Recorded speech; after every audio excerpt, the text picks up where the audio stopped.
SK banquet hall, central bank के सामने, main road, Maripur, Muzaffarpur का एकमात्र बैंक्वेट हॉल है जहां आप बर्थडे पार्टी से लेकर शादी विवाह तक का कर सकते हैं आयोजन। 2500 स्क्वायर फीट का 3 बड़ा hall, seminar, wedding ceremony, kitty party या बर्थडे पार्टी के साथ अन्य आयोजन को किया जा सकता है। 24 घंटे बिजली पानी के अलावे पार्किंग और लिफ्ट की सुविधा है उपलब्ध। फुल्ली एयर कंडीशन, 1 2 नहीं 18 बाथरूम और कई कमरे हैं उपलब्ध। बुक करने के लिए आज ही संपर्क करें। एरिया वाइज एक फ्लोर का एरिया 2500 स्क्वायर फीट है। फर्स्ट फ्लोर का, सेकंड फ्लोर का भी सेम है, थर्ड फ्लोर का भी सेम है, फोर्थ फ्लोर का भी सेम है। ये मैरिज के लिए सबसे अच्छा है क्योंकि बड़ा एरिया, आप चाहे तो 1000 आदमी का भी पार्टी इसमें कर सकते हैं, 500 का भी कर सकते हैं, 200 100 का भी करना हो, कोई बर्थडे करना हो, कोई भी पार्टी करना हो तो आप इसमें आराम से कर सकते हैं क्योंकि 3 हॉल है एक साथ में, तो आप बड़ा से बड़ा भी पार्टी इसमें कर सकते हैं।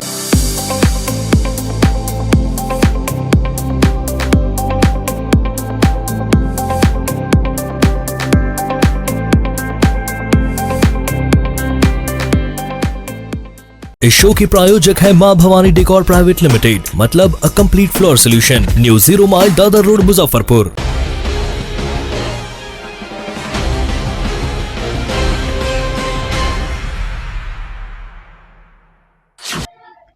नमस्कार, मैं हूं सान्या और आप देख रहे हैं डे न्यूज। खबरों की शुरुआत करने से पहले आइए एक नजर डालते हैं उन खबरों पर जो बनी है आज की सुर्खियां।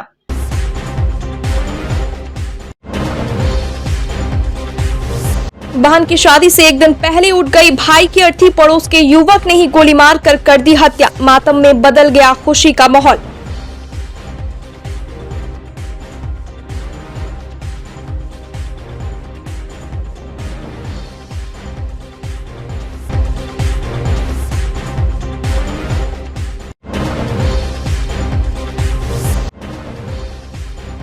मुख्यमंत्री की सभा में खूब हुआ हंगामा, जमकर चली कुर्सी, नारेबाजी कर रहे शिक्षक अभ्यर्थियों की हो गई पिटाई।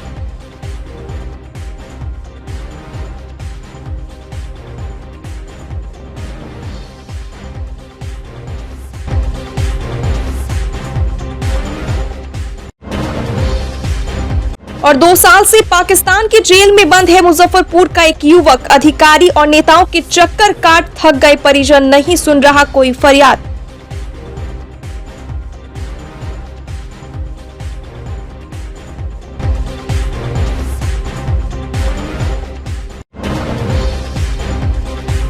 तो ये थी आज की सुर्खियां और अब खबरें विस्तार से। मुजफ्फरपुर में बहन की शादी से एक दिन पहले भाई की अर्थी उठ गई। घटना से न सिर्फ पीड़ित परिवार बल्कि पूरे इलाके में मातम छा गया। मामला कतैया थाना क्षेत्र के ठिका बाजार की है, जहां पड़ोस के ही एक युवक ने लड़की के भाई को गोली मारकर हत्या कर दी और थाने में जाकर सरेंडर भी कर दिया। आरोपी युवक विशाल बैठा घटना को अंजाम देने के बाद हथियार के बल पर एक बाइक सवार को रोक लिया और उस पर सवार होकर सीधे थाने पहुंच गया। पुलिस ने उसके पास से 2 कट्टा बरामद किया है। इधर घटना के बाद पीड़ित परिवार के साथ आक्रोशित ग्रामीणों ने मोतीपुर सरैया सड़क को जाम कर दिया, टायर जलाकर प्रदर्शन करने लगे। मौके पर पहुंची पुलिस को भारी आक्रोश का सामना करना पड़ा। भीड़ थाने भी पहुंच गई और आरोपी युवक को लोगों के हवाले करने पर अड़ गई। किसी तरह आरोपी युवक को दूसरी जगह शिफ्ट करना पड़ा। बताया गया कि मृतक अमित अपने दोस्त के साथ ठिका बाजार में नाश्ता करने गया था। इसी दौरान विशाल होटल पर आ गया और बिना कुछ बोले अमित को पीछे से गोली मार दिया। गोली उसके गर्दन में लगी और वह वहीं गिर गया। मामले में अमित के पिता ने बताया कि 3 दिन पहले आरोपी विशाल ने छोटे बेटे को जान से मारने की धमकी दी थी। थाने में शिकायत भी की गई थी, लेकिन पुलिस कोई कार्रवाई नहीं की। कहा कि बेटी की शादी की जगह बेटे की अर्थी उठ गई। 3 दिसंबर को बेटी की शादी होनी थी। शादी के घर में मातम छा गया। राजद नेता शंकर यादव सहित कई जनप्रतिनिधियों ने पीड़ित परिवार से मिलकर ढाढ़स बंधाया और न्याय दिलाने का भरोसा जताया। कब हुआ है? ये बाजार पर लोग है ना, पूछ लीजिए 5 बजे किसे पहले हुआ है। 5 बजे हुआ। 3 दिन पहले किस लिए विवाद हुआ था? विवाद हुआ है ये जबकि मेरा बच्चा दुकान से आ रहा था, वो ने बैठा था इसे पी के, हाँ पीने के बाद में ये गया आ रहा था तो कहा चाल कर लिया, तो कोई भी चाल करेगा तो आ जाएगा। तो ये बोला क्या कि जाओ बम्बई के भेज दो, फरियाना है। हम कह रहे क्या फरियाना है भाई, हमने स्नान कर रहा था, वहाँ से गए फिर कहे कि अरे तू स्नान क्या मेरा बेटा के बोला है, तो कुछ नहीं, तो फिर कुछ नहीं, तो मेरा क्या छोटा बच्चा झूठ बोल रहा है, वो कह के चला है। आने के बाद में वो कह के 5 मिनट के अंदर में घर गया और बाजार से 2 एगो कट्टा हाथ में, एगो कट्टा यहाँ खोस लिया और खोस के और हथियार एक बार हाथे लेकर और मेरे दरवाजे के सामने आ गया। देखिए ये भी अगला सामने है, देखने वाला है, ये भी अगला देखने वाला है। थाना पर इसका सूचना नहीं थी? थाना पर सूचना भी दिया था बड़ा बाबू साहब के। कभी ये बेर 11 बजे भी 11 बजे सूचना दिया हूँ कि ऐसा सब बात है, वो भी घूम रहा है लड़का के सामान लेकर, कोई गारंटी नहीं कि मेरे पास हमला होगा।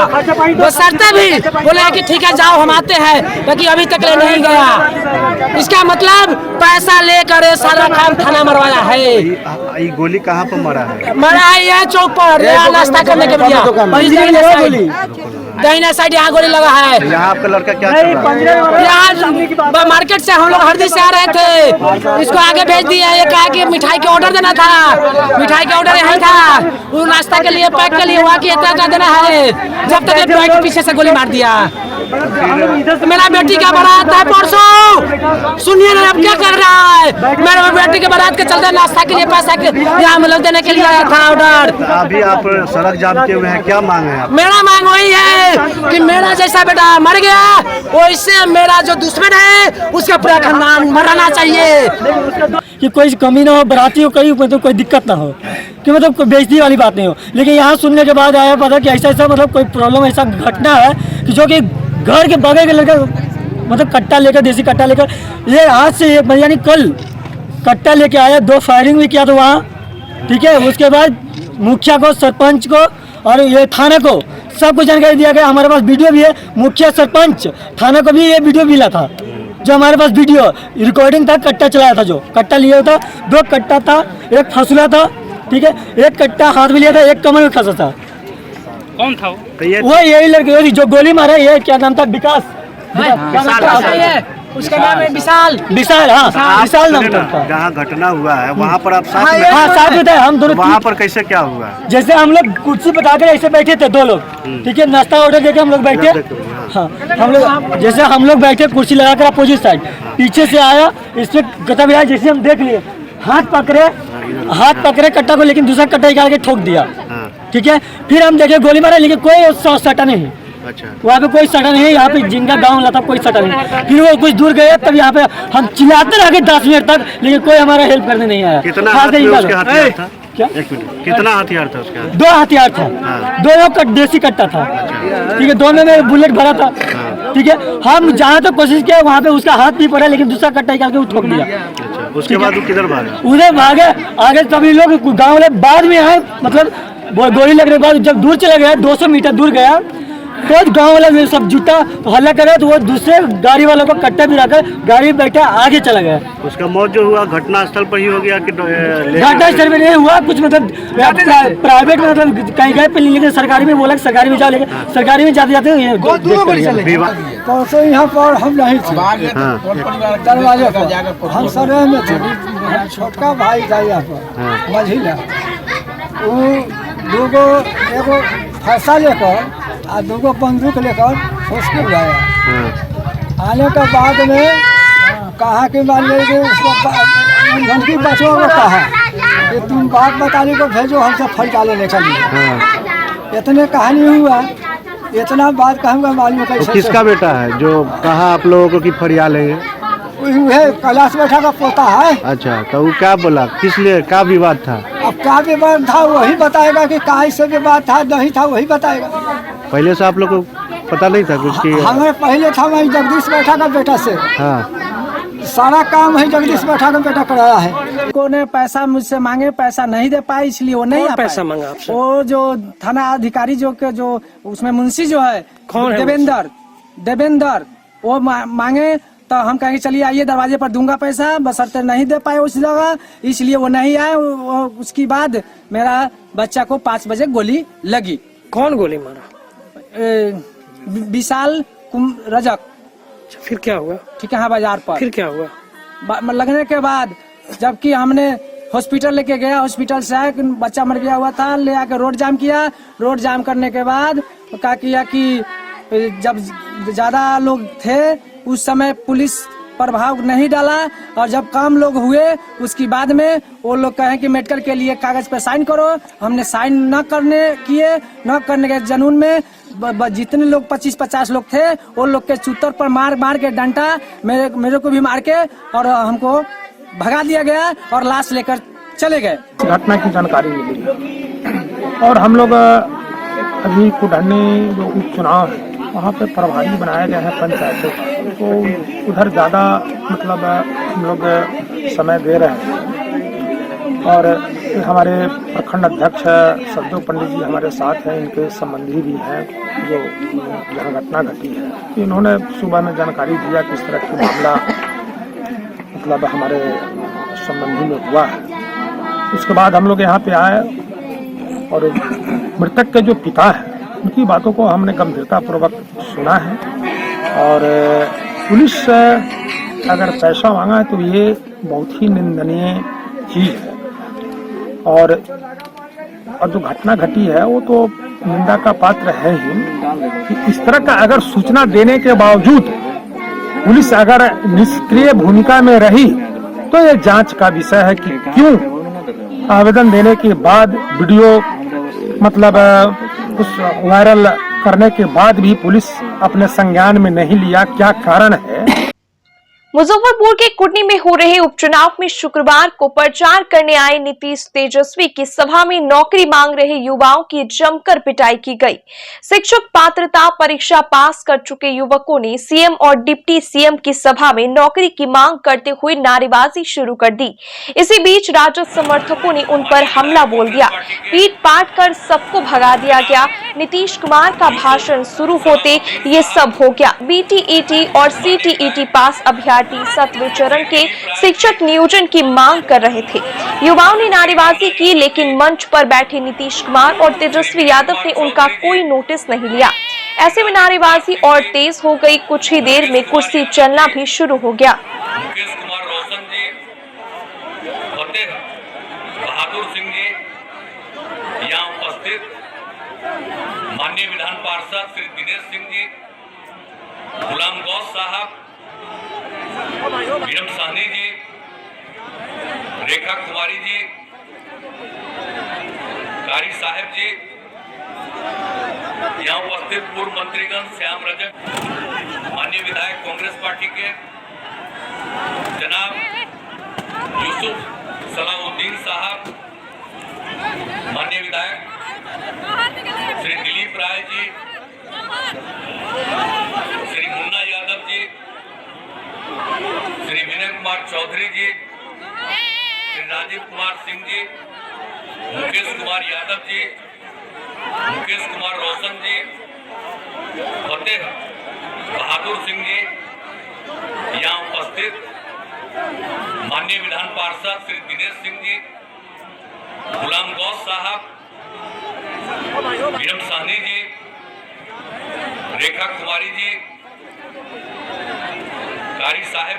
कुटनी उपचुनाव में पहली बार शुक्रवार को सीएम नीतीश कुमार जनसभा करने पहुंचे हैं। उसके साथ डिप्टी सीएम तेजस्वी यादव और मंत्री विजय चौधरी भी मौजूद हैं। इस दौरान सीएम नीतीश और डिप्टी सीएम तेजस्वी को चांदी का मुकुट पहनाकर उनका स्वागत किया गया। इस दौरान वित्त मंत्री विजय चौधरी ने मंच से कहा कि अब फैसले की घड़ी आ गई है। नौजवानों में आज जो उत्साह देखा जा रहा है, समझिए कि चुनाव का नतीजा आज ही निकल गया है। हमारे सीएम सुशासन की पहचान और डिप्टी सीएम सीएम युवाओं की प्रतीक बन गए हैं। कुडनी की जनता फैसला ले चुकी है। कुडनी की तस्वीर किसने बदली है? सड़क, बिजली, पानी किसने उपलब्ध कराई है? कुछ मत कहिएगा, सिर्फ दिल पर हाथ रखकर पूछिएगा कि इसके हकदार कौन है। इस बार सबसे अधिक मतों से मनोज कुशवाहा जी को जिताएं। डिप्टी सीएम तेजस्वी यादव ने लोगों से मनोज कुशवाहा को जिताने की अपील की है। उन्होंने कहा कि सब लोग एकजुट हो चुके हैं, सभी भाजपा से हिसाब करना चाहते हैं। जो लोग समाज में जहर बोने और ठगने का काम करना चाहते हैं, उनके खिलाफ हम एकजुट हुए हैं। बिहार का हर एक काम होगा जब तक सीएम नीतीश जी है। हमने वादा किया था कि सरकार में आएंगे तो 10 लाख नौजवानों को रोजगार देने का काम करेंगे, लेकिन हमारे मुख्यमंत्री ने गांधी मैदान से ऐलान किया कि 20 लाख लोगों को नौकरी देंगे और सभी को नौकरी मिलेगी। हर विभाग में बहाली होने जा रहा है। शिक्षा, पुलिस और स्वास्थ्य सभी विभाग में बहाली होने जा रहा है।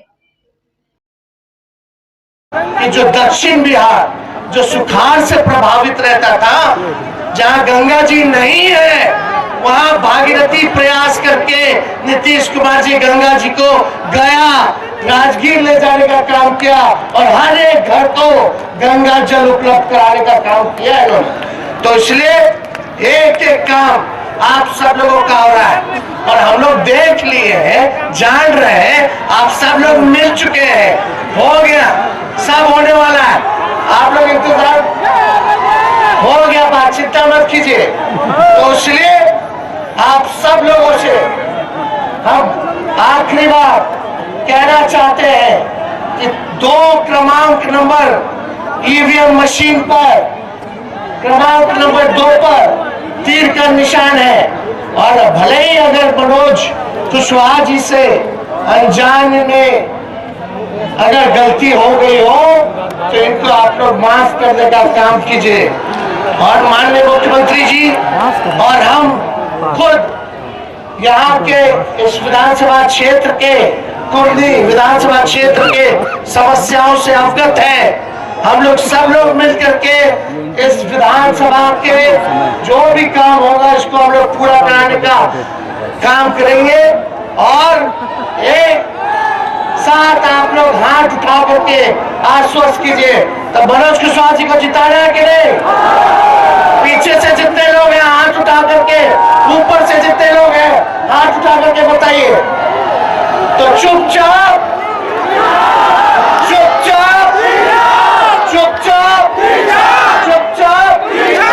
और जहाँ अगर माताएं बहनें घर पे हैं तो उनको बताइए, पिछले बार लालटेन पे बटन दबाई थी, इस बार लालटेन और तीर में कोई फर्क नहीं है। इस बार उनको बताइएगा कि लालू जी की भी पार्टी जो है वो तीरी है। तो ये कोई कंफ्यूजन नहीं होना चाहिए। पता चला कि लोग लालटेन ढूंढ रहा, तो ऐसा नहीं होना चाहिए। तीर पर आप लोग बटन दबाइए, लोगों को बताइए। के लिए काम नहीं हो रहा। अगर आप यहाँ के बारे में आप देखिए तो ये जो कुंडनी है, ये प्रखंड है, आप जानते हैं शुरू से कुंडनी में हम पहले ही से आकर के कुंडनी के बारे में कहा। इतना बड़ा प्रखंड इस राज्य में कहीं नहीं है, 29 पंचायत है। आखिरकार सब माफ करिएगा, उतना ये है 39। आप सोच लीजिए, इतनी बड़ी संख्या में इतने बड़े पंचायत का कोई भी प्रखंड नहीं है।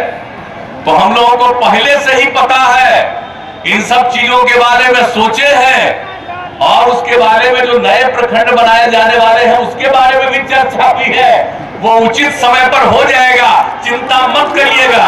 और हमको लगता नहीं है, आपको याद होगा आप में से बहुतों को कि हम यहाँ घूम घूम करके देखे हैं और उसी समय कहे कि 39 पंचायत वाला इतना बड़ा तो कहीं है ही नहीं। तो ये सब चीज के बारे में और यहाँ के विकास के लिए कोई छोड़ा गया है काम? आप समझिए, जो हम लोगों ने स्टूडेंट क्रेडिट कार्ड की योजना की शुरुआत की, तो यहाँ पर आप समझ लीजिए कि कुल मिलाकर के 756 विद्यार्थियों ने इसके लिए जो स्टूडेंट क्रेडिट कार्ड में मांगा, दूसरी जगह पढ़ने के लिए जाते हैं, उसके लिए 31 करोड़ और 59 लाख रुपए का लोन दिया गया। स्वयं सहायता भत्ता योजना में आप समझ लिए कि 3041 युवाओं ने इसके लिए प्रयास किया और उसके लिए उचित भुगतान किया गया। आप सबको मालूम है ना कि युवाओं को रोजगार, नौकरी की तैयारी और उसके लिए प्रति माह ये सब काम करे घूमे, प्रति माह 1000 रुपया का मदद करवाते हैं। तो ये सब काम जो हम लोगों ने करना शुरू किया, आप जानते हैं 7 निश्चय कार्यक्रम के अंतर्गत, तो उसमें इतने लोगों ने इसका लाभ लिया है। आप कुशल युवा कार्यक्रम में सबकी ट्रेनिंग करवाते हैं, उसमें आपके क्षेत्र का 5617 युवाओं ने प्रशिक्षण लिया है। आप समझ लीजिए कि बुनियादी कंप्यूटर ज्ञान इनको होता है, इसके साथ साथ संवाद कौशल, व्यवहार कौशल सब सिखवाते हैं, ताकि कहीं भी कोई काम करने के लिए जाए उसको कोई दिक्कत नहीं हो। तो आप सोच लीजिए। और आप जानते हैं, अभी बोल रहे थे आपको डिप्टी सीएम, आप समझ लीजिए आपके यहां हर घर नल का जल इस विधानसभा के सभी 544 वार्डों में जा चुका। हर घर तक पक्की गली नालियों का निर्माण 544 वार्डों में काम पूर्ण, और शौचालय का जो निर्माण किया गया 80,744 घरों में इसका निर्माण हुआ। तो ये सब काम। और आप जानते हैं कि हम लोगों ने जल जीवन हरियाली अभियान की शुरुआत कराई 19 में, और उस जल जीवन हरियाली अभियान के अंतर्गत 19 जल स्रोत अतिक्रमण मुक्त हुआ है इस इलाके में।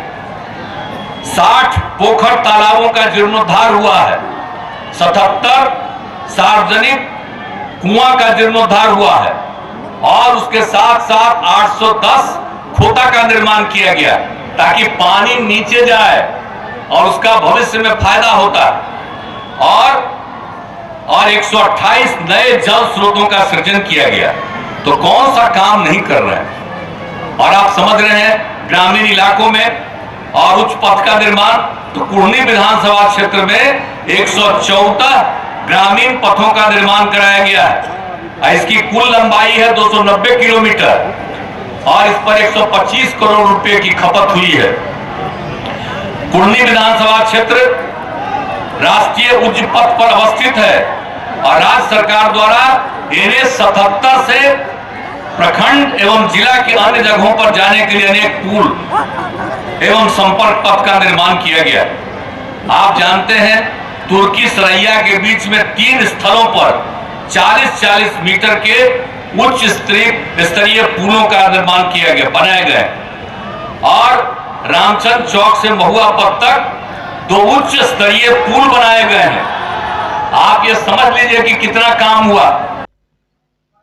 कुढ़नी विधानसभा उपचुनाव में अब कुछ ही दिन शेष बचे हैं। ऐसे में बड़े दल के नेता अपनी प्रत्याशी की जीत सुनिश्चित कराने को लेकर एक दूसरे पर आरोप प्रत्यारोप जारी है। नेता प्रतिपक्ष विजय कुमार सिन्हा ने नीतीश कुमार पर गंभीर आरोप लगाते हुए कहा कि इस चुनाव में पूरे सरकारी अधिकारियों के द्वारा जनता को उनके पक्ष में वोट देने दबाव बनाया जा रहा है। उन्होंने कहा कि नीतीश कुमार की तरफ से हर वोट की कीमत 5000 रुपए रखी गई है। उन्होंने कहा कि नीतीश जी की सरकार ज्यादा दिनों तक नहीं चलने वाली है। नल जल योजना, शराबबंदी योजना सहित कई योजनाओं का नाम लेते हुए कहा कि नीतीश कुमार की नीयत ठीक नहीं है। भविष्य को लेकर के कि कोई एक टिकट मिल जाए और अपनी राजनीति चमका लें।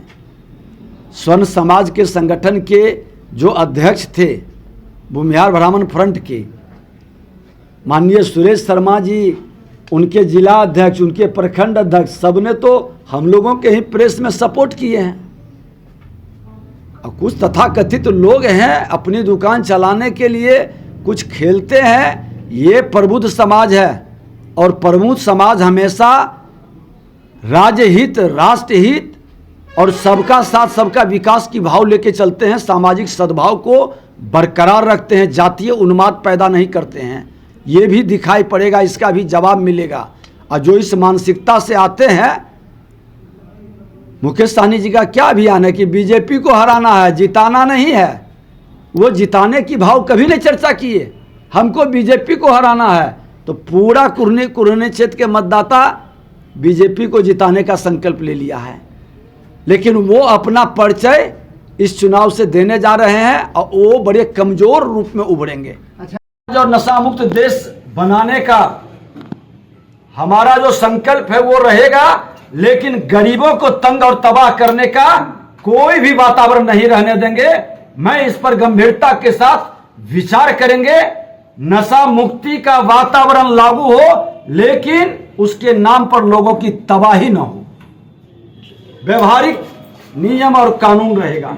साथ में तो थे आप, कुछ ही दिन पहले तो सरकार घटी, उसको भी तबाह। आपको जानकारी होनी चाहिए कि जब शराबबंदी का मामला आया था, मैं विपक्ष में था और मैं ही उस पर डिबेट कर रहा था। हमने उस समय भी सावधान किया था, लागू होने के बाद हम उस समय भी हमने सावधान किया था कि मुख्यमंत्री जी, आप जो कानून बनाए हैं कि जहां शराब मिलेगा वो घर जब्त कर लेंगे, वो बंगला जब्त कर लेंगे। कई संशोधन हम लोगों ने डाला था और हम उस समय भी सावधान किए थे कि आपका तंत्र कमजोर है, आपका पुलिसिया तंत्र इसके नाम पर लोगों को दोहन करेगा, शोषण करेगा, तंग तबाह करेगा। मुख्यमंत्री जी इस पर ध्यान नहीं दिए और जिसका परिणाम हम लोग तो बीच बीच में भी इस मामला पर, कई बार इस मामला पर हम लोगों ने चर्चा और गंभीरता से कहा, और हमारा तो उस समय लाइव हो रहा था विधानसभा से, आज भी लोग उसको सुन सकते हैं। जेडीयू के राष्ट्रीय अध्यक्ष ललन सिंह ने एक बार फिर केंद्र सरकार पर हमला करते हुए कहा कि इनका काम भ्रम फैलाना है। चाहे महंगाई, अर्थव्यवस्था और बेरोजगारी का मुद्दा हो या नगर निकाय चुनाव में अति पिछड़े समाज को मिल रहा आरक्षण, सिर्फ भ्रम फैलाने में लगे हैं। एक दिन पहले लोगों को समाचार नहीं देखने की सलाह देने वाले ललन सिंह शुक्रवार को मुजफ्फरपुर में प्रेस वार्ता कर कहा कि सुशील मोदी नगर निकाय चुनाव को लेकर सुप्रीम कोर्ट के जिस आदेश का हवाला दे रहे हैं उस पर 1 माह पहले नोटिफिकेशन किया जा चुका है। उन्होंने केंद्रीय गृह राज्य मंत्री की धमकी पर कहा कि उनमें दम है तो कुडनी विधानसभा क्षेत्र के 5 गांव का वोट ट्रांसफर कराकर दिखाएं, नहीं तो वे राजनीति से संन्यास ले। राजद के साथ जदयू के विलय पर ललन सिंह ने कहा कि ये सब भाजपा द्वारा फैलाया जा रहा भरम जाल है बताया और कहा कि राजग में रहते भाजपा ने जदयू को कमजोर करने की साजिश जरूर रची थी। उन्होंने कहा कि एनडीए में रहते हुए वे कई एजेंट का खुलकर विरोध किया। मौके पर जदयू विधायक पंकज मिश्रा, विधान परिषद सदस्य दिनेश सिंह, जदयू नेता अनुपम कुमार सहित पार्टी के कई नेता उपस्थित थे। देखिए, जो आरोप हमने देखा है, परसों हमको देश के गृह राज्य मंत्री हैं, उनका भी बयान हम जब कल पटना से चल रहे थे देखे, किसको धमकी देते हैं? अपने गिरवान पे झांक के देखें। जितनी बार गए, बीजेपी वॉशिंग मशीन है क्या? मोइली क्या है? दुनिया जानती है। सुप्रीम कोर्ट और हाई कोर्ट ने कहा, कर्नाटक के जो मुख्यमंत्री थे उनके बारे में, अभी हाई कोर्ट ने कहा कि उनके भ्रष्टाचार की जांच होनी चाहिए। कहने जांच हो रही है, कहने उन पर सीबीआई लग रहा है। और जो आरोप यहां लगा रहे थे वो भी कई बार यात्रा कर चुके हैं, तो स्वतंत्रता आंदोलन में गए थे, क्या हो? जो फ्रीडम फाइटर मूवमेंट में गए थे, कई बार जेल की यात्रा जो किए हैं, अपने गिरबान में जाके देखे। और कोई सिंडिकेट नहीं है। बीजेपी वॉशिंग मशीन ये लोग समझते हैं। जो बीजेपी के अंदर गया वो उसमें से जब निकला तो उसके सारे दाग धुल गए, और बाकी जो लोग विपक्ष में हैं वो सब दागदार हैं। आएगा सिंडिकेट होगा। यहां सबको मालूम है सबसे बड़ा भू माफिया कौन है। वो हम लोग के पार्टी में भी कुछ दिन थे, हम लोग के भी पार्टी में कुछ दिन रहे। अभी तो आप ही नाम बता रहे हैं, तो हमसे क्या पूछ रहे हैं? सब हमने कुछ कहा नहीं, आप बता दिए नाम, तो हम आप ही को कह रहे हैं। सब जान रहा है। हम लोग की पार्टी में भी शुरू में शरद यादव जी जब पार्टी के अध्यक्ष थे, उनके थ्रू आए थे। कुढ़नी यहाँ का औराई का उपचुनाव वो लड़े थे। शरद यादव जी ने उनको टिकट दिया, उसके बाद ही उनको उनके बारे में हम लोग को मालूम हो गया। अगले समय से उनको विदा कर दी। भाजपा वाले तो स्पष्ट नाम बोल रहे हैं, तो अभी नाम बोल दीजिए। अरे तो सब जान रहा है। बोछा में तो बच्चा बच्चा कह रहा था। और वो किसके संरक्षक उनके कौन है यह भी जान रहा है। जो आरोप परसों लगा रहे थे वो उनके संरक्षक हैं। और उनके एक नेता जो दिल्ली में बैठे हुए हैं, जो प्रभारी यहां थे कभी के, जिनके वो मुख्यमंत्री के उम्मीदवार हैं, कल परसों जो प्रेस कॉन्फ्रेंस कर रहे थे, बड़ा तिस्मार का है तो कुढ़न्नी का 5 गांव का नाम वो बताएं जो उनके समाज का वोट हो। 5 गांव का नाम वो बताएं और गिनती के बाद अगर उस 5 गांव में उनको वोट नहीं मिला तो राजनीति से संन्यास ले लेंगे, इसकी घोषणा करें। वो 5 को नाम अपने समाज का बताएं जहां वो वोट ट्रांसफर करा सकते हैं। वोट ट्रांसफर करा नहीं सकते हैं, कोई पूछ रहा नहीं है।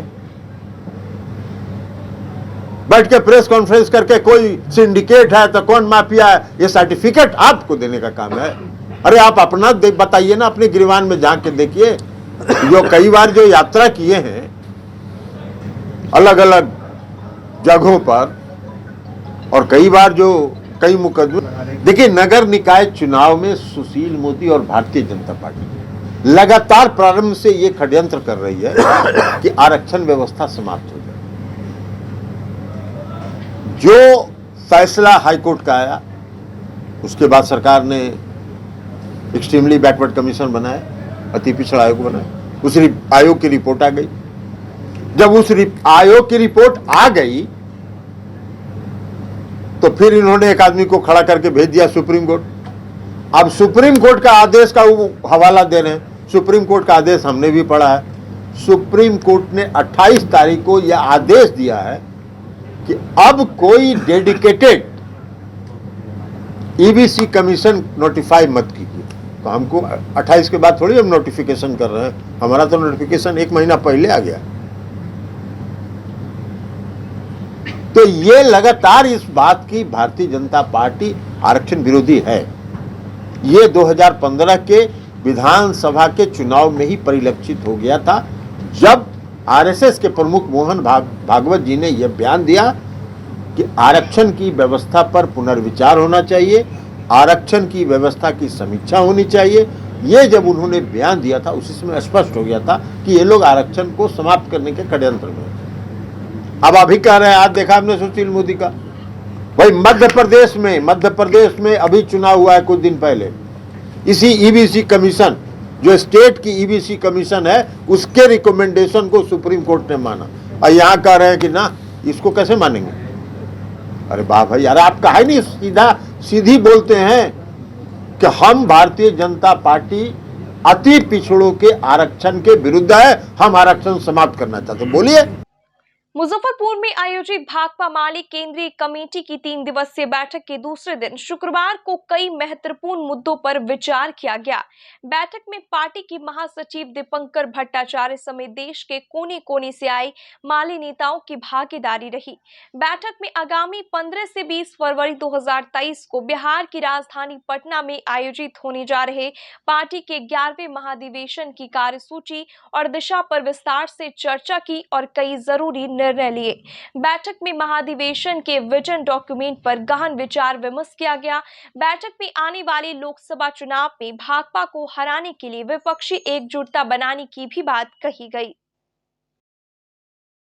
केंद्रीय कमेटी की बैठक मुजफ्फरपुर में हो रही है, कल से शुरू हुई है और 3 तक चलेगी। और हमारी पार्टी का 11वां महाधिवेशन जो है वो 15 से 20 फरवरी तक पटना में होने जा रहा है और आज की बैठक भी उन्हीं तैयारियों को लेकर के है। खास करके इस दौर में जब भारत में और भी ज़्यादा भारतीय जनता पार्टी के नेतृत्व में फासीवादी खतरे बढ़े हैं, तो कैसे इस खतरे से लड़ते हुए तमाम जगहों पे, खास करके बिहार झारखंड जगहों पे जहां हमारे कामकाज हैं, वैसे चुनौती दी जाए। खास करके लगातार जब अभी आज़ादी के 75 साल पूरे हुए हैं और इन 75 सालों में अगर आप देखें तो जिस तरीके से जो हमारी आज़ादी के धरोहर थे वो तमाम चीज़ों को यह सरकार जो है वो बेच रही है। इन सारी चुनौतियों से मुकाबला करने के लिए जो इस बार का महाधिवेशन समर्पित होगा और इस महाधिवेशन में हमारी कोशिश होगी कि भाजपा के खिलाफ जो लगातार लड़ रही ताकतें हैं, ज़मीन पे संघर्ष हैं, उनसे भी कैसे इस फासीवाद के खिलाफ लड़ने के लिए ज़रूरी एकता बने। तो महाधिवेशन के पूर्व पार्टी की जो 3 दिवसीय यहाँ बैठक हो रही है, जिसमें पिछले 5 सालों के कामकाज की समीक्षा हो रही है और आगे कामकाज और बेहतरीन चुनौतियों से मुकाबला कैसे की जाए इसकी तैयारी की जा रही है। हाल ही के सालों में देखा जा रहा है कि मेन मुद्दा से लोग भटक के राजनीति हो रहा है, जातिवाद, फिर होता है हिंदुत्व बिल्कुल बिल्कुल जो बात आप कह रहे हैं कि और इसीलिए जहाँ लेफ्ट या संघर्षकारी पार्टियां हैं वहाँ हमेशा जनता के सवाल, जनता के संघर्ष, ये ज़्यादा मुद्दे, जरूरी मुद्दे हैं। और आज बिहार में भाकपा माले अगर पहचान बनाई है संघर्षकारी ताकत के रूप में, सड़कों में लड़ते हुए भी, पिछले दिनों जो है विधानसभा चुनाव में भी अगर ये पहलकदमी ली तो संघर्षों की ही देन है। और इसीलिए सदन में रहते हुए भी अगर आप देखें, मुखर होते हुए सड़कों की जो आवाज़ है, उन सड़कों को भी आवाज़ उठती रही है। हर उस गलत चीज़ों के खिलाफ, चाहे सड़क में हो, चाहे पुलिस दमन हो, चाहे जिस तरीके से अल्पसंख्यकों, कमज़ोर वर्गों पे हमले हो रहे हैं, हमारी पार्टी जहाँ भी जिस ताकत में है चुनौती से उसके खिलाफ उतर रही है। लोकसभा चुनाव भी होने वाले हैं अब जल्द ही, तो उसकी भी तैयारी बिल्कुल। अभी जो लोकसभा चुनाव में है, पूरे देश के सामने जो है वो खतरा है कि जिस तरीके से भाजपा दूसरी बार मजबूत होते हुए तमाम हमारी संवैधानिक संस्थाओं को नेस्तनाबूद कर रही है, तमाम जिस लोकतंत्र हमारे खतरे में है, जिस 75 साल के हम देश की धरोहर की बात कर रहे हैं, तमाम निजी कंपनियों के हवाले किए जा रहे हैं, तमाम कॉरपोरेट सेक्टर के हवाले कर दे रहे हैं, तो वैसे ज़रूरी है कि भारतीय जनता पार्टी को रोकना और उसके खिलाफ जो भी ताकतें लड़ रही हैं जहाँ भी हैं, तो मुझे लग रहा है एक व्यापक मोर्चा बनाने की ज़रूरत है जो इस तानाशाही शासन को शिकस्त दे सके। यातायात की सुविधा सुचारू करने एवं अतिक्रमण को खाली कराने के लिए शुक्रवार को भी नगर निगम की ओर से अतिक्रमण हटाओ अभियान चलाया गया। इसके तहत शुक्रवार को मुजफ्फरपुर के छाता चौक से लेकर माड़ीपुर चौक तक सड़क को खाली कराया गया।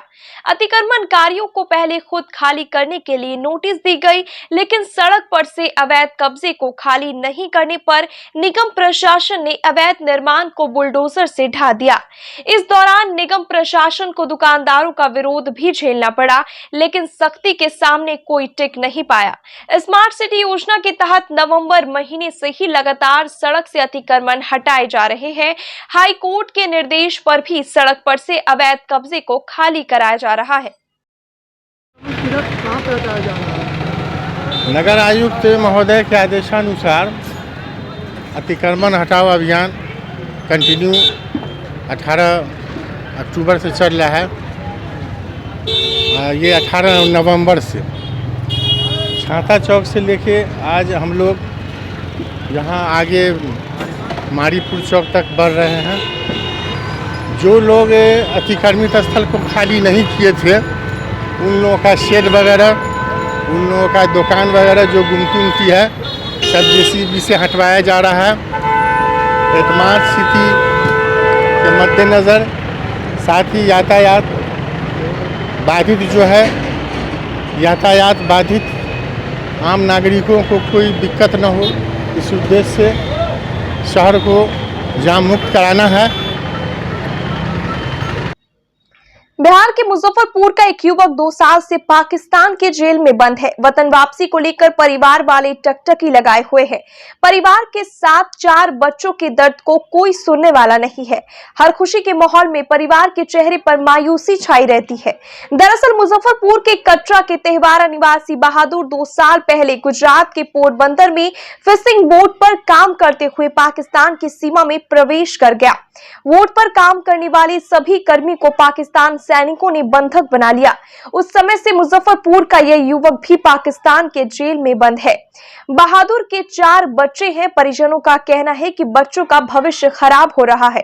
बहादुर के वतन वापसी को लेकर सभी विभाग के पदाधिकारियों का दरवाजा खटखटाया, लेकिन हर जगह से निराशा ही मिली। बहादुर की मां ने कहा कि नेता से लेकर पदाधिकारी तक से मिली, लेकिन किसी ने मदद नहीं की। साल से बंद है। मछुआ के काम करे छलक हैं। समुंदर में पोरबंदर से उठ गेल है। 2 साल हो गेल। उसको 4 ठो बच्चा है, पत्नी है, सबके ले करके हम बहुत मुश्किल में झेल रहे हैं। अभी तक सरकार कोई प्रमाण न बता रहा है कि हाँ इस दुनिया में बच्चा है या नहीं है। इससे कोई समाचार ना है। केंद्र सरकार से क्या मांग है? यह मान उनको से कर रहे हैं कि हमारा लड़का हमारा आगे में चल आवे, बाल बच्चा के भाग शिक्षित अच्छा से अपना बन दुखड़ा करके अपना बस्ती में बच्चा सके पालन पोषण करिएगा करत बच्चा सा। इतने हम सरकार से मांग रहा छे और कुछ न मांग। क्या सूचना मिली थी कि कहाँ है वो? सूचना मिली थी कि पाकिस्तान में है, पाकिस्तान जेल में, कराची जेल में बलू बंद है। अब तकर बाद से कोई समाचार न बुझा रहा है कि हाँ है या न है, तकर कोई समाचार न बुझा रहा है। 2 साल हो गए। अच्छा, बच्चे का जीवन यापन कैसे होता है? बच्चे के जीवन ऐसे कट रहा है सब, उसको तो कोई है न। अब एगो आँख खुला हुआ है बूढ़ पुरानिया माँ के, उसको दादा दादी रख रहे हैं। भाई के भैयारी है तो सब अपना अपना लेके है। इस जमाना में किसको कौन होता है, महंगाई के शेर है, सब अपना अपना बच्चा ले जीता है, कमाता है। यह हम कह रहे हैं कि हमारा बच्चा जहाँ है तहाँ से सरकार थोड़ा मदद कर करके गरीब के बच्चा है बिहार छोड़ दे, बस हम इतने मदद मांग रहे हैं। क्या नाम था लड़का का? यही है कि बच्चा हमारा गया खटने कमाने चला गया गुजरात साथी संगत में, शायद पश्चिम में समुद्र में पकड़ा गया तो जुहार आता है उसमें चला गया कि कैसे चला गया पाकिस्तान बॉर्डर पर, बच्चा को पकड़ लिया। अब सच है कि झूठे लोग कहा कि पकड़ा गया, अभी तक नहीं छोड़ा है। 2 साल हो गया, बच्चा सब फड़ के लाई करता है। सरकार से ये आदेश कर रहे हैं कि कम से कम छोड़वा के तो भिजवा देता है, और क्या कहें। बच्चे लोग के भविष्य पर क्या प्रभाव पड़ रहा है? बहुत दिक्कत चल रहा है बच्चा सबको, तो अब कमाने वाला नहीं है तो बच्चा सबको प्रभाव नहीं होगा। वही में बाप रहता था, खिलाता पिलाता ठीक से रखता कमाता। अच्छा, स्कूल में भी नहीं पढ़ रहा है बच्चा ना। कितना बच्चा था? 3 ठो है, 2 ठो लड़का है, 1 ठो लड़की है। कितना दिन हो गया? 2 साल हो गया। कोई फोन नहीं? कुछ नहीं। हॉस्टल की बिजली पानी समेत विभिन्न समस्याओं को लेकर शुक्रवार को जननायक कर्पूरी ठाकुर छात्रावास के छात्रों ने मुजफ्फरपुर के जिला कल्याण पदाधिकारी के कार्यालय का घेराव किया। इस दौरान छात्रों ने कल्याण पदाधिकारी के विरुद्ध जमकर नारेबाजी की। छात्रों का आरोप है कि छात्रावास में रहने और पढ़ने की सुविधा तक उपलब्ध नहीं है।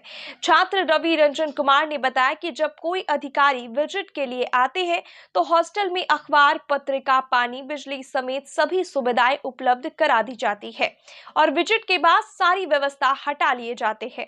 हॉस्टल में जनरेटर है लेकिन वह चलता नहीं है, शौचालय तक की परेशानी है।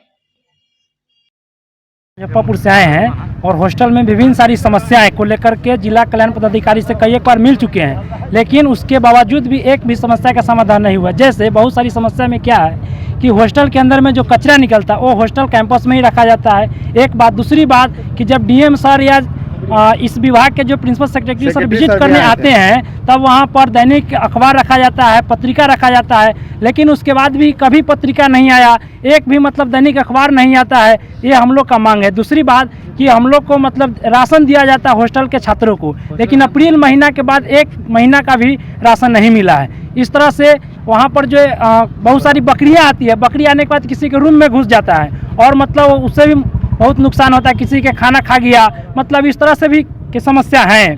उसके अलावा वहाँ पर जनरेटर की व्यवस्था, लेकिन जनरेटर में ईंधन के अभाव के कारण मतलब जनरेटर 8-9 महीना से बंद है। बिजली कट जाने के बाद हम लोग को बहुत दिक्कत होता है, कभी कभी मोटर नहीं चलता है, पानी नहीं आता है और हम लोग नित्य क्रिया भी नहीं कर पाते हैं। ये सब सवालों को लेकर आज हम लोग यहाँ आए हैं, मिलने आए हैं कि कब तक हम लोग की समस्या का समाधान होगा। और हम लोग मिले हैं तो बोल रहे हैं कि फंड की अभाव है, ये सब मतलब बात बोल रहे हैं। यही बात है। जिला कल्याण पदाधिकारी मुजफ्फरपुर सर का क्या आश्वासन मिला? बोले हैं कि कोई फंड की व्यवस्था अभी तक नहीं है, जो उनके स्तर से समस्या का समाधान होगा वो आज 4 बजे हॉस्टल विजिट करेंगे, उसके बाद स्पष्ट तौर पर बतलावेंगे। सरकार के हम लोगों के हॉस्टल में वहाँ पे मेस का संचालन नहीं हो रहा है, जिसमें हमारे जो विभाग के सेक्रेटरी सर है पटना से वो पिछले दो महीने पहले आए हुए थे हमारे छात्रावास में। उनका साफ साफ कहना था यहाँ मेस संचालन नहीं हो रहा। हमारे जिला कल्याण से जब हम लोग मिले तो उनका कहना था कि यहाँ पे रसोईया हम प्रोवाइड कराएंगे। जब तक ये रसोईया प्रोवाइड नहीं कराएंगे तो हम लोग मेस कैसे चलाएंगे। और हमारे यहाँ समस्या जनरेटर, आप जब छात्रावास में है तो वहाँ पे ईंधन नहीं है, इसके कारण जनरेटर नहीं चल पा रहा है। महीने का जो एक प्रति माह जो राशि आती है 1000 रुपया, वो भी नहीं आ रहा, प्रत्येक महीने से नहीं आता है। मिले हैं तो क्या कुछ आश्वासन मिला है? मिलने के बाद सर तो 4 महीना पहले भी हमें यही आश्वासन दिए थे, मेरे पास आवंटन नहीं है। जब आपके पास आवंटन की ही कमी है तो विभाग में आप आगे कार्रवाई क्यों नहीं करते हैं। और जब सेक्रेटरी सर से हमें जब वीडियो कॉन्फ्रेंस पे बात हुआ तो सेक्रेटरी सर कहे थे DW को घेराव करो। हम लोग इसी तरह से नहीं, हम लोगों का लीडरशिप खुद सेक्रेटरी सर ही किए थे और उन्हीं के नेतृत्व में हम लोग यहाँ पे आए हैं आज। शुक्रवार को मुजफ्फरपुर के गौशाला रोड स्थित बागेश्वरी दिव्यांश जन सेवा संस्थान के तत्वाधान में विश्व दिव्यांग दिवस के पूर्व संध्या पर एक भव्य और दिव्य सांस्कृतिक कार्यक्रम का आयोजन किया गया, जिसका उद्घाटन अजीत अग्रवाल, डॉक्टर देवव्रत अकेला, उदय नारायण सिंह, HL गुप्ता सहित उपस्थित गणमान्य लोगों ने दीप प्रज्वलित कर किया। कार्यक्रम में मुख्य बधिर बच्चों ने एक से बढ़कर एक नृत्य और नाटक की प्रस्तुति दी। संस्था के सचिव संजय कुमार ने कहा कि मुख्य बधिर बच्चों के द्वारा सांस्कृतिक कार्यक्रम करने का एक ही उद्देश्य है कि मुख्य धारा में जुड़े लोग जाने कि ये बच्चे भी नॉर्मल बच्चे की तरह ये बच्चे भी सब कुछ कर सकते हैं। मौके पर पूर्व मेयर सुरेश कुमार, साहित्यकार डॉक्टर संजय पंकज, स्कूल के प्राचार्य राजू कुमार, ऑक्सीजन बाबा अविनाश तिरंगा सहित काफी संख्या में लोग मौजूद रहे। क्या कुछ कार्यक्रम? बागेश्वरी दिव्यांग सर्जन सेवा संस्थान की ओर से विश्व दिव्यांग दिवस के अवसर पर दिव्यांग बच्चों के द्वारा सांस्कृतिक कार्यक्रम रखा गया है और सांस्कृतिक कार्यक्रम रखने का ये मेरा उद्देश्य है, जो ये बच्चों भी समाज की मुख्य धारा से जुड़े लोग जाने जो ये बच्चे भी सब कुछ कर सकते हैं एक नॉर्मल बच्चे की तरह, बशर्ते इनको शिक्षण प्रशिक्षण एक मतलब जो ढंग से होता है वो मिलना चाहिए, प्रॉपर ढंग से मिलना चाहिए। ये लोग भी बहुत अच्छे करते हैं, ये भी अपने समाज में नाम रोशन करते हैं, स्टेट का नाम रोशन करते हैं, देश का नाम करते हैं। विदेशों में हमारे यहाँ से कई बच्चे हैं जो मतलब विदेशों में भी जा करके अपना पूरे मुजफ्फरपुर का नाम रोशन करके आया है। जिससे अंकिता पुष्पम से वर्ल्ड की फाइट करके आई है, पप्पू कुमार नेशनल एथलेटिक्स से रह चुका है, नंदिनी कुमारी जो है वो ताइक्वांडो चैंपियन रही है, वो भी नेशनल के लिए सिलेक्टेड हो चुकी है। महान क्रांतिकारी शहीद खुदीराम बोस के 133वीं जयंती के पूर्व संध्या पर शुक्रवार को मुजफ्फरपुर के चांदबारा स्थित शहीद की चिता भूमि पर बुद्धिजीवियों एवं साहित्यकारों ने दीप जलाकर उन्हें भावपूर्ण श्रद्धांजलि अर्पित किया। शहीद खुदीराम बोस चिता भूमि बचाओ संघर्ष समिति एवं राष्ट्र कवि दिनकर अकादमी के संयुक्त तत्वाधान में आयोजित दीपोत्सव कार्यक्रम के अवसर पर शहर के नामी ग्रामी कवियों के काव्य पाठ भी किया। आचार्य चंद्र किशोर पराशर सहित काव्य पाठ करने वालों में सत्येंद्र पाठक, अमिरनाथ शर्मा, ऋतिक कुमार, सोनू सिंह, अरुण कुमार शर्मा शामिल रहे।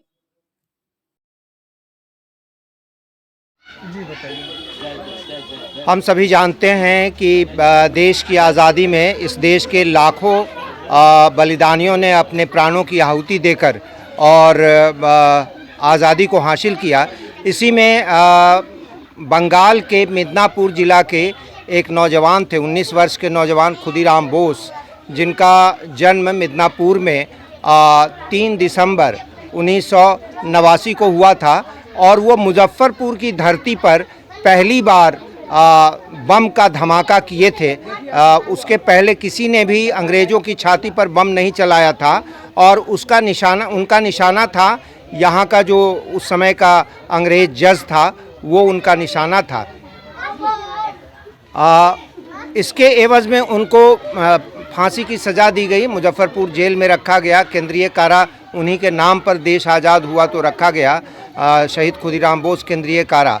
और 11 अगस्त 1908 को उनको फांसी दे दी गई। वहाँ से जो शव यात्रा देशभक्तों ने निकाली, वो शव यात्रा यहीं, ये आप देख रहे हैं कि सामने गंडक नदी है और ये बांध है गंडक नदी का, यहीं पर देशभक्तों ने लाकर, चूँकि उनके परिवार के कोई सदस्य नहीं थे उस समय, केवल उनके वकील कालिका चरण चटर्जी थे उनके साथ, और यहीं पर लाकर उनको जलाया गया था, इसीलिए उनकी चिता जली थी। तो ये हमारे पीछे आप देख रहे हैं कि ये चिता भूमि पर हम लोगों ने बहुत संघर्ष, 15 वर्षों के संघर्ष के बाद इसको सरकार से लिया। यहाँ पर शौचालय बना हुआ था नगर निगम का, उसको हटवाया और यहाँ पर जहाँ उनको जलाया गया था वहाँ पर इस चिता भूमि की स्थापना हुई। और आज उनके 133वें जन्मदिन के पूर्व संध्या पर यहाँ हम लोगों ने दीप जलाया है, मोमबत्तियाँ जलाई हैं, कवि सम्मेलन किया है और कल हम लोग यहाँ पर पुष्पांजलि करेंगे। जी, किस जगह पे किए हैं? ये चिता भूमि पर जो इनकी चिता पर जो स्मारक बना हुआ है, आप पीछे देख रहे हैं मोमबत्तियाँ जल रही हैं, यहीं पे पूर्व संध्या पर उनको हम लोगों ने श्रद्धांजलि दिया है। कल पुष्पांजलि, पुष्पों से उनको हम श्रद्धांजलि देंगे। मगर बहुत दुख के साथ कहना पड़ता है कि जिस चिता भूमि को हम लोगों ने इतने संघर्षों, 15 वर्ष से अधिक संघर्ष के बाद हासिल किया है, सबसे बड़े प्रेरणा स्रोत खुदीराम बोस हैं। उनको उनके जन्मदिन की पूर्व संध्या पर श्रद्धांजलि अर्पित करते हुए अपनी 4 पंक्तियाँ कहना चाहता हूँ कि जिस देश में जन्मे हैं उसे प्यार करें, जिस देश में जन्मे हैं उसे प्यार करें, सत्कर्म से इस देश का श्रृंगार करें, शहीदों ने सींचा है लहू से जिसको, उस बाग की मिट्टी को नमस्कार करें, उस बाग की मिट्टी को नमस्कार करें। भारत माता की। आज की खबरों में बस इतना ही। कल फिर मिलेंगे कुछ नई खबरों के साथ। तब तक के लिए डे न्यूज परिवार को दीजिए इजाजत। नमस्कार। SK banquet hall, central bank के सामने, मेन रोड, माड़ीपुर, मुजफ्फरपुर का एकमात्र बैंक्वेट हॉल है जहां आप बर्थडे पार्टी से लेकर शादी विवाह तक का कर सकते हैं आयोजन। 2500 स्क्वायर फीट का 3 बड़ा hall, seminar, wedding ceremony, kitty party या बर्थडे पार्टी के साथ अन्य आयोजन को किया जा सकता है। 24 घंटे बिजली पानी के अलावे पार्किंग और लिफ्ट की सुविधा है उपलब्ध। फुल्ली एयर कंडीशन, 1 2 नहीं 18 बाथरूम और कई कमरे हैं उपलब्ध। बुक करने के लिए आज ही संपर्क करें। एरिया वाइज एक फ्लोर का एरिया 2500 स्क्वायर फीट है। फर्स्ट फ्लोर का, सेकंड फ्लोर का भी सेम है, थर्ड फ्लोर का भी सेम है, फोर्थ फ्लोर का भी सेम है। ये मैरिज के लिए सबसे अच्छा है क्योंकि बड़ा एरिया, आप चाहे तो 1000 आदमी का भी पार्टी इसमें कर सकते हैं, 500 का भी कर सकते हैं, 200-100 का भी करना हो, कोई बर्थडे करना हो, कोई भी पार्टी करना हो तो आप इसमें आराम से कर सकते हैं क्योंकि 3 हॉल है एक साथ में, तो आप बड़ा से बड़ा भी पार्टी इसमें कर सकते हैं। इस शो के प्रायोजक है मां भवानी डेकोर प्राइवेट लिमिटेड, मतलब a complete floor solution, new 0 mile Dadar road, Muzaffarpur.